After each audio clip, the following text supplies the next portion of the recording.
সবাই ভুলে যায়, কেউ মনে রাখে না। কেউ মনে রাখে না অতীত।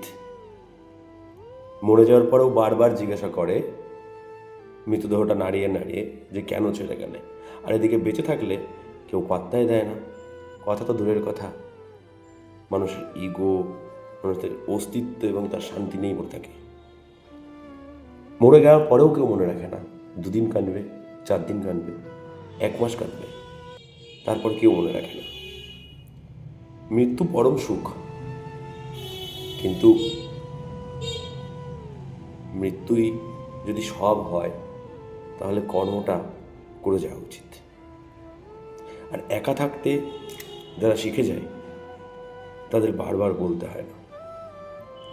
যেমন আমি একা থাকতে ভালোবাসি, তাই মরার পরে কে কাঁদবে কে কাঁদবে না সে নিয়ে চিন্তার নেই। ধন্যবাদ তাদের যারা শিখিয়েছে একা থাকা। হর হর মহাদেব।